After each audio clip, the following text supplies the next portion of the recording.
पाकिस्तान तहरीक इंसाफ के intra party case का फैसला इस वक्त बहुत ज़्यादा अहम तरीन बन गया है। ये फैसला महफूज हो चुका है। इलेक्शन कमीशन में आज भी बड़ी अहम तरीन समाअत हुई, जिसमें बैरिस्टर अली ज़फ़र साहब और बैरिस्टर गौहर अली साहब, जो कि अब चेयरमैन भी हैं पाकिस्तान तहरीक इंसाफ के, वो पेश हुए। और उस समाअत में बहुत सारे दलाइल भी दिए गए, बैरिस्टर अली ज़फ़र साहब की जानिब से भी, गौहर अली साहब की जानिब से भी। और इलेक्शन कमीशन को कन्विंस करने की कोशिश की गई कि वो फैसला पाकिस्तान तहरीक इंसाफ के हक़ में दें। अगर ये फैसला पाकिस्तान तहरीक इंसाफ के हक़ में नहीं आता और या फिर ताख़ीर का शिकार होता है, 2-4 दिन अगर ये महफूज रहता है, तो इसका क्या मतलब होगा? क्या इलेक्शन 2024 जो कि 8 फरवरी को होने जा रहे हैं, उसमें पाकिस्तान तहरीक इंसाफ बल्ले के निशान पर इलेक्शन लड़ सकेगी या नहीं लड़ सकेगी? क्या इस वक्त तक की सूरत हाल है? बैरिस्टर अली ज़फ़र साहब, जो कि मोस्ट रेलिवेंट पर्सन इस केस में हमारे साथ मौजूद हैं, उनसे हम गुफ्तगू करेंगे। पाकिस्तान तहरीक इंसाफ के सीनियर रहनुमा भी है। बैरिस्टर अली ज़फ़र साहब, बहुत शुक्रिया प्रोग्राम के लिए, आपने वक्त निकाला। आज बड़े अहम दलाइल आपकी जानिब से भी दिए गए, ये फैसला आज महफूज हुआ है। ये बताएं कि अगर 2-4 दिन तक सर अगर ये फैसला महफूज रहता है, तो हम इसका क्या मतलब समझें? अगर 22 दिसंबर गुजर जाती है, तो पाकिस्तान तहरीक इंसाफ इलेक्शन की दौड़ में मौजूद रहेगी या फिर टेक्निकली कानूनी तौर पर आउट हो जाएगी? जी देखें, ये अगले 2-3 दिन आप बिल्कुल दुरुस्त फरमा रहे हैं, बड़े क्रूशल हैं। और इसीलिए हमने आज रिक्वेस्ट की थी इलेक्शन कमीशन ऑफ पाकिस्तान को कि आपने हमसे 40 सवाल पूछे हैं। वो 40 सवाल बिल्कुल इररेलेवेंट सवाल हैं, मतलब उनका कोई ताल्लुक नहीं केस से। लेकिन हमने फिर भी आज 4-5 घंटे की बहस करने के बाद उन सारे सवालों का जवाब भी दिया और मुतमईन किया मेरी नज़र में इलेक्शन कमीशन को। तो हमारा ख्याल था कि आज ये अनाउंस कर देना चाहिए था। वो सवालात हमने जवाब दे दिए। अब उसके बाद जजमेंट आ जानी चाहिए, ताकि हमारा सिंबल का इशू ख़त्म हो और हमारे जो कैंडिडेट्स हैं, हम फिर उस सिंबल के तहत हम उनको फील्ड में दाखिल करा सकें, जो कि आने वाली है नॉमिनेशन पेपर्स की तारीख अगले कल से परसों से। लेकिन वो बहरहाल उन्होंने ये तो ज़रूर कहा इलेक्शन कमीशन ऑफ पाकिस्तान ने कि हमें एहसास है टाइमिंग का, लेकिन हम फिर भी फ़ैसला महफूज रखते हैं। तो अब फैसला महफूज तो रख लिया है, लेकिन इसका ये मतलब नहीं होना चाहिए कि ये फैसला चंद दिन बाद आए। फैसला इनफैक्ट कल ही आ जाना चाहिए, क्योंकि नॉमिनेशन पेपर्स तो रुक नहीं सकते। वो तो अब शेड्यूल आ गया है, उसमें शेड्यूल में सारा कुछ दाखिल करना है, तो बहुत ज़रूरी है। और ये तकाजा भी है जमहूरियत का भी, और कानून इसीलिए कहता है कि 7 दिन के अंदर अंदर फैसला करना है। और 7 दिन बहुत अरसे से गुजर चुके हैं, लेकिन फैसला इलेक्शन कमीशन का नहीं आया। तो ये इससे हमें 2 नुकसान हो रहे हैं मेरी नज़र में। एक तो नुकसान ये है कि हमारा जब तक सिंबल नहीं मिलता, तब तक हमारे जो कैंडिडेट्स हैं वो उस सिंबल के तहत लड़ नहीं सकते। और अगर वक्त गुजर गया और शेड्यूल के मुताबिक वो ना कर सके, तो फिर उनको इलेक्शन की डेट तक वो मौका नहीं मिल सकेगा। और दूसरी बात ये है कि अगर हमने अपील भी करनी हो, अगर फैसला हमारे खिलाफ भी आता है, तो अपील करने का टाइम भी कम रह जाता है। तो ये सारे मामला को देखते हुए हमने इस्तदा की थी इलेक्शन कमीशन को कि आप ये जल्द फैसला कर लें। आप देखें, अगर इसकी तारीख देखें इस सारे मामले की, तो पहले हमने इलेक्शन कराया जून में, लेकिन इलेक्शन कमीशन ऑफ पाकिस्तान ने कहा कि आपका ये जो फैसला है कराने का इलेक्शन, ये दुरुस्त नहीं है। आप 2019 के आइन के तहत आप दोबारा से इलेक्शन कराएं, और 20 दिन दिए। हमने 20 दिन में इलेक्शन कराए। फिर वो 14 लोग जो मेंबर नहीं थे पीटीआई के, उन्होंने ऑब्जेक्शन फाइल कर दी। इलेक्शन कमीशन ऑफ पाकिस्तान ने हमें उनका नोटिस दे दिया। इस केस की समाअत होती रही, उसकी वजह से भी सिंबल का प्रोसेस आगे नहीं चल सका। उसका भी फैसला एक तरह से उन्होंने महफूज रख लिया। फिर अज खुद कल 40 सवाल दे दिए हमको कि आप ये सवालों के जवाब दें। हमें वो फिर आज सवालों के जवाब देने पड़े, उसका भी फैसला महफूज कर लिया। इलेक्शन शेड्यूल भी चल रहा है। तो इन सारी चीज़ों को जो आप देखते हैं, तो एक रीजनेबल बात यही है कि आपने जो भी फैसला करना है आप कर दें, ताकि इस मामले को किसी एक हल तक पहुंच सके, और हमारी अगर जो भी राइट्स हैं हम उसके मुताबिक एक्शन प्लान करें। लेकिन इसके साथ साथ ठीक है अली जफर साहब, आप जिन लोगों को कह रहे हैं कि जो लोग पार्टी के मेंबर भी नहीं थे, पार्टी से आउट थे, उन्होंने ये अपील की और उन्होंने इस को चैलेंज किया, तो वो तो अपने आप को पार्टी का मेंबर बताते हैं और हाई कोर्ट के फैसलों का भी हवाला देते हैं। इस पॉइंट पर हम थोड़ा सा आगे चलकर आते हैं। ये जो इलेक्शन का तरीक़ाकार था, ये बिला मुकाबला पैनल की सूरत में जाना और ये बिला मुकाबला तमाम लोगों को मुंतखब करवाना, ये आइडिया असल में किसका था? यहीं से तो आप पाकिस्तान तहरीक इंसाफ फंसना शुरू हुई ना। ये किसने आइडिया दिया था कि कोई मुकाबले पर ना आए और बिला मुकाबला चेयरमैन और बाकी सब मुंतखब हो जाए? जी, आज ये भी सवाल एक था, इसको मैं अजीबोगरीब सवाल कहता हूँ कि अनअपोज्ड क्यों हो गए। इसके जवाब ये है कि आप एक जनरल इलेक्शन की भी जब बात करते हैं, इलेक्शन एक्ट 2017 की भी बात करते हैं, तो उसमें ये लिखा हुआ है कि अगर आप अनकंटेस्टेड है, यानी कि आपका एक ही कैंडिडेट है फील्ड में, तो फिर आपको वोटिंग की जरूरत नहीं है, क्योंकि वोटिंग सिर्फ तब होती है जब 2 लोग या 3 लोग या एक से ज्यादा शख्स आपस में मुकाबला करें। अगर आप अनअपोज्ड होंगे तो नोटिफिकेशन इलेक्शन पाकिस्तान भी जारी कर देगा और हमारा 2019 का आइन भी यही कहता है। किसी भी पार्टी को आप उठा लें, किसी का भी आप इलेक्शन, इंट्रा पार्टी इलेक्शन देख लें, सारे के सारे अनअपोज्ड ही हुए हैं। और अनअपोज्ड का कोई जानबूझ के नहीं करता। अनअपोज्ड का ये मतलब है कि अगर एक लीडर खड़ा हुआ है, एक पैनल खड़ा हुआ है इलेक्शन लड़ने के लिए, या कोई चेयरमैन की पोस्ट खड़ा हुआ है और दूसरी साइड से कोई भी मेंबर वोट कर या कंटेस्ट करने के लिए ना आए, तो फिर ये कोई आप किसी पार्टी का फर्ज नहीं कि वो ढूंढे और आके कहे कि नहीं आप इलेक्शन लड़े ताकि ये मुकाबला ना हो। वो फिर अगर नहीं आता तो अली जफर साहब, ये एतराज यहीं से तो शुरू हो रहा है ना कि अगर एक तरफ इलेक्शन लड़ रहे हो शाह महमूद कुरैशी, या एक तरफ लड़ रहे हो परवेज इलाही, या इसी कैलिबर का कोई और नाम लड़ रहा हो जिसका सियासत में कोई बड़ा नाम हो, पार्टी के लिए बड़ी कुर्बानियां हो, तो शायद सामने कोई भी कैंडिडेट ना आए। लेकिन जब बैरिस्टर गौहर अली का नाम सामने आता है तो उनकी पार्टी के साथ एसोसिएशन को इतनी बहुत पुरानी तो नहीं है। वहां पर हैरत होती है लोगों को कि पाकिस्तान तहरीक इंसाफ में कोई एक भी ऐसा शख्स नहीं था जो कि चेयरमैन बनने की उम्मीद रखता हो या उसकी ख्वाहिश हो और वो आकर इलेक्शन कॉन्टेस्ट करे। जी देखिए, हमारे 800 मेंबर्स, 8 लाख से कुछ ज्यादा मेंबर्स हैं जो वोटिंग मेंबर्स हैं, और वो 8 लाख जो हमारा इलेक्ट्रल कॉलेज है उसमें से कोई भी शख्स नहीं आया। और उसकी वजह इतनी हैरानकुन नहीं है। उसकी वजह यह है कि बैरिस्टर गौहर साहब को इमरान खान साहब ने खुद नॉमिनेट किया था। जो पैनल्स हैं वो भी इमरान खान साहब के ही पैनल्स थे, इसलिए पार्टी में इमरान खान साहब की जो डिसीजन है, जो फैसला है, उसकी इतनी इज्जत है कि फिर किसी ने सोचा नहीं कि हम अनअपोज आए, हम अपोज करें इसको, तो इसलिए वो अनअपोज आ गए। अगर वो कोई आ जाता तो उसका इलेक्शन बिल्कुल हो जाता, उसमें तो कोई बात नहीं। पूरा मीडिया पे ये नॉमिनेशन पेपर्स के दिन जो थे मुकर्रर, उस पे पूरा मीडिया पे आ रहा था कि कोई भी आ जाए। वो नहीं आया तो उसको आप पार्टी का इलेक्शन तो आप नहीं कह सकते कि वैलिड नहीं है। आप ये कह सकते हैं कि कोई ऐसा कानून बनना चाहिए कि अनअपोज्ड हो ही कोई ना, लेकिन ऐसा कानून बन भी नहीं सकता, क्योंकि अगर अनअपोज्ड तो अब अली जफर साहब, इसका फिर इसका ये मतलब निकाला जाए कि जिस तरह दीगर सियासी जमातें जिन पर पाकिस्तान तहरीक इंसाफ तनकीद करती थी उनके निज़ाम पर और उनकी मौरूसियत पर, तो वो और फिर उनके कायदीन के फैसलों पर कि जी अगर किसी ने फैसला दे दिया तो पत्थर की लकीर है, उसके खिलाफ कोई नज़रियाती आर्गूमेंट भी नहीं दे सकता, कोई लॉजिकल या जेन्युइन बात भी नहीं कर सकता। तो उसी तरह पाकिस्तान तहरीक इंसाफ भी उन्हीं जमातों के फुट स्टेप्स को फॉलो कर रही है कि अगर लीडरशिप से एक कोई प्लान दे दिया गया है तो बस उसी पर अमल करना है, कोई और उस इलेक्शन में कॉन्टेस्ट ही नहीं करेगा। देखिए जी, एक होता है कि कानूनी तौर पे कोई पाबंदी है, दूसरा है कि कोई प्रैक्टिकली कोई नहीं करता। कानूनी तौर पे तो कोई पाबंदी नहीं, कोई भी आके तो कंटेस्ट कर सकता है और फैसले को बेशक जिसका भी फैसला हो उसके खिलाफ खड़ा हो सकता है इलेक्शन के लिए।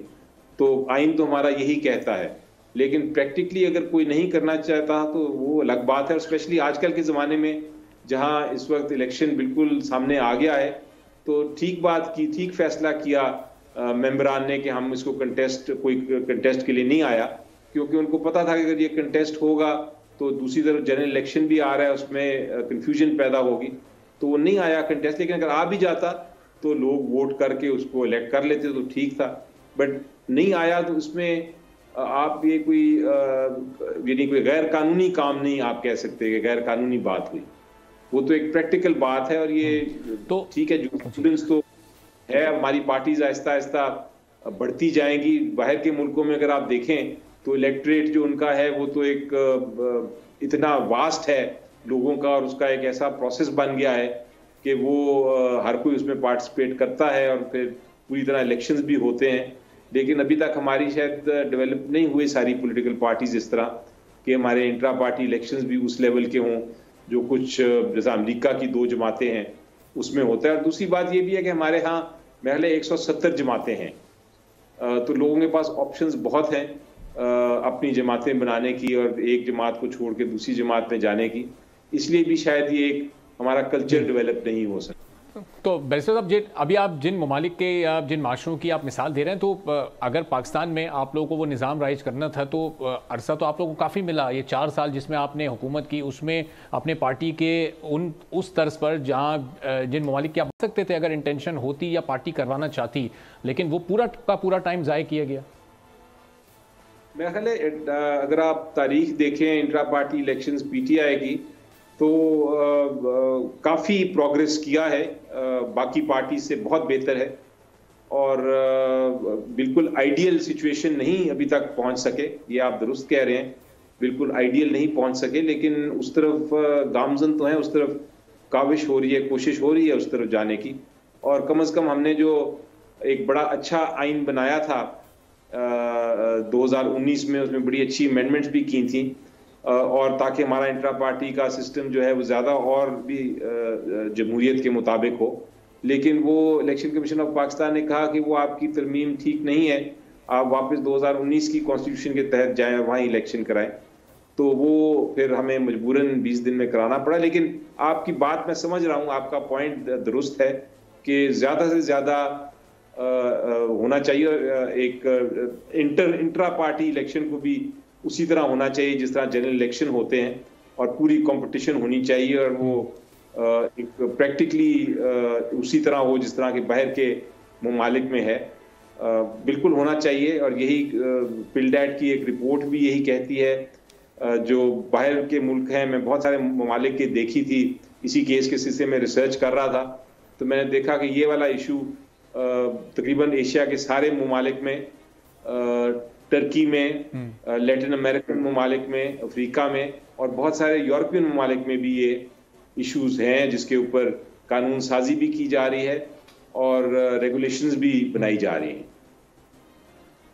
ठीक है, तो अब अली ज़फ़र साहब, अगर पाकिस्तान तहरीक इंसाफ अभी आ जाता है कोई फैसला इलेक्शन कमीशन से और बिलफर्ज आपको इलेक्शन लड़ने की इजाज़त मिल जाती है, अपने निशान पर आप इलेक्शन लड़ते हैं, तो फिर पार्टी के जो कैंडिडेट्स होंगे इलेक्शन के, उनको जो टिकट दिए जाएंगे वो भी जिस तरह अभी चेयरमैन पीटीआई को नामजद किया गया बैरिस्टर गौहर अली साहब को, और बहुत सारे पार्टी के जो तजुर्बेकार लोग थे जो बहुत कई सालों से साथ थे, उन तमाम लोगों को नज़रअंदाज किया गया, तो यही क्राइटेरिया और इसी तरह का मेरिट फिर आम इंतखाबात के टिकट देते हुए भी फॉलो किया जाएगा?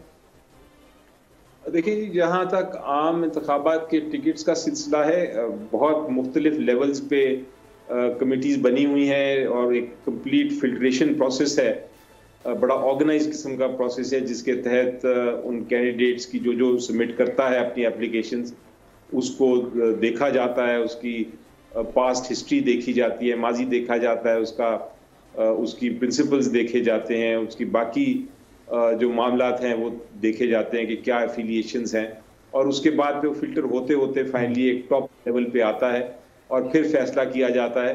लेकिन एक पॉलिसी ज़रूर रखी है हमने, पॉलिसी ये है कि जो प्रेफरेंस दी जाएगी, तरजीह दी जाएगी जिनको, वो वही लोग हैं जो कि पार्टी के साथ खड़े रहे इन मुश्किल औकात पे, और जो लोग छोड़ गए थे उनको कंसिडर नहीं किया जाएगा।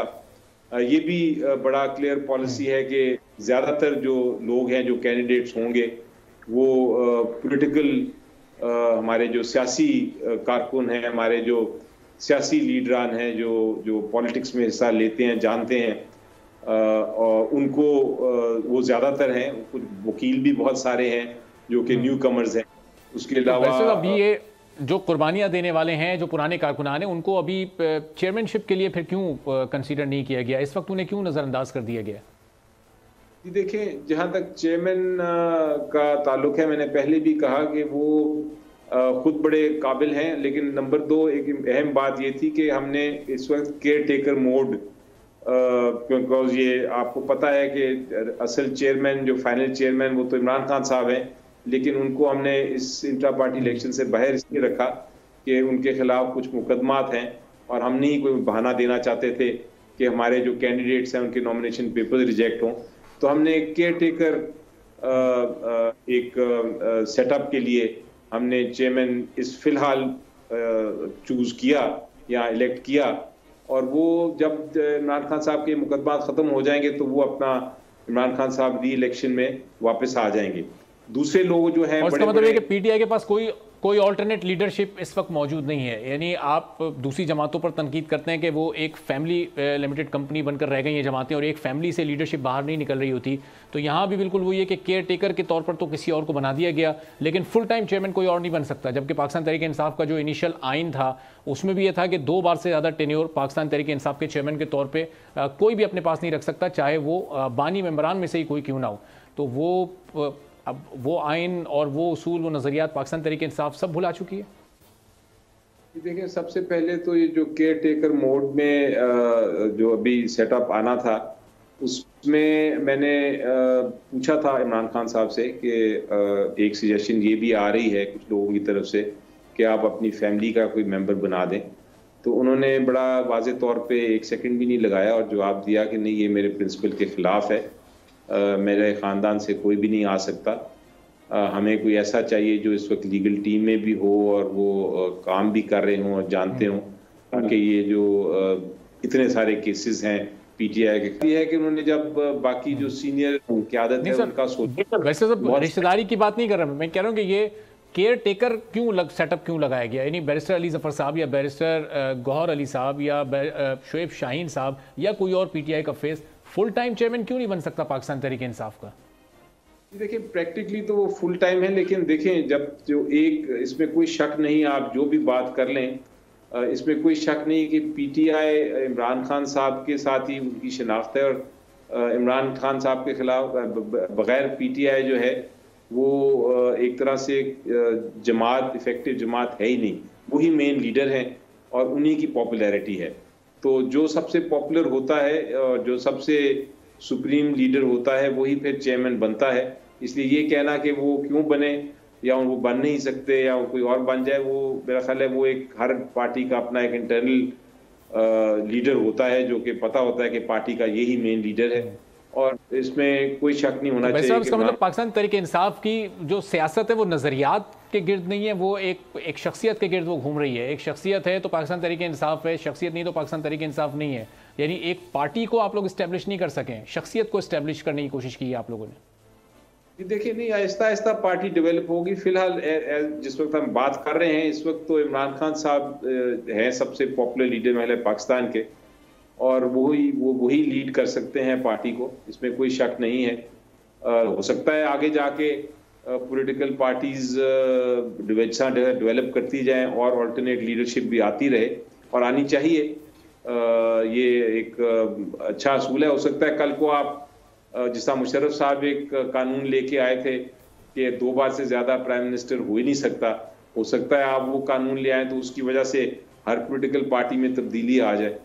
तो ये बातें करने वाली हैं, अच्छी बातें हैं, लेकिन हम फिलहाल जो प्रैक्टिकल बात कर रहे हैं वो तो यही है जो मैं कह रहा हूँ कि एक जो सिचुएशन में हमने अपने आप को देखा जहां में इंट्रा पार्टी इलेक्शंस, वरना तो हमने करा चुके थे।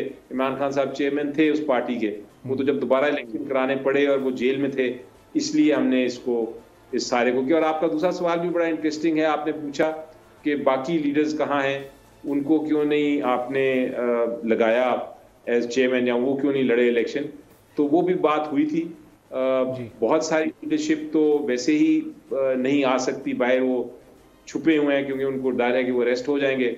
बहुत सारी लीडरशिप जो है वो जेल में है, उनके खिलाफ भी मुकदमे हैं, और बहुत सारी लीडरशिप जो है वो अपने अहम अहम ओहदों पे जो हैं वो ऑलरेडी फाइज हैं और उनको काम करना है, उन्होंने अपने इलेक्शंस लड़ने हैं, वो भी पार्टी को इस तरह हेड नहीं कर सकते जिस तरह एक ठीक है। और अली जफर साहब, आखिर में बस ब्रीफली बता दीजिएगा कि ये आईपीपी में जो लीडरशिप आपकी गई है, जाहिर है वो सेकंड और थर्ड ईयर लीडरशिप थी, उसकी वापसी की क्या कंडीशंस हैं? वो आने वाले इंतखाबात में पीटीआई के टिकट से अगर इलेक्शन लड़ना चाहे तो दरवाजे खुले हैं या बंद कर दिए मुकम्मल तौर पर? जी देखें, जहाँ तक मेरे साथ जहाँ बात हुई है और सारी जो कंसेंसस अभी तक है वो तो ये है कि कोई किसी किस्म का गुंजाइश नहीं है कि उनको वापस लाया जाएगा। प्रेफरेंस दी जाएगी टिकट्स के लिए सिर्फ उन लोगों को जो कि इस मुश्किल वक्त में खड़े रहे हैं, जिन्होंने सैक्रिफाइसेस की हैं, कुर्बानियां दी हैं, ठीक है, और जो वर्क हैं पार्टी के। तो फिलहाल तो यही है कि बहुत बहुत शुक्रिया बैरिस्टर अली जफर साहब, पाकिस्तान तहरीक इंसाफ के सीनियर रहनुमा हमारे साथ। इलेक्शन कमीशन ने पाकिस्तान तहरीक इंसाफ के इंट्रा पार्टी इलेक्शन का फैसला महफूज कर लिया। अब देखते हैं फैसला कब तक आता है, पाकिस्तान तहरीक इंसाफ के हक में आता है या फिर उसके खिलाफ आता है। आने वाले 1-2 रोज में वाज़ेह हो जाएगा। सब्सक्राइब करें और बेल दबाएं ताकि कोई खबर रह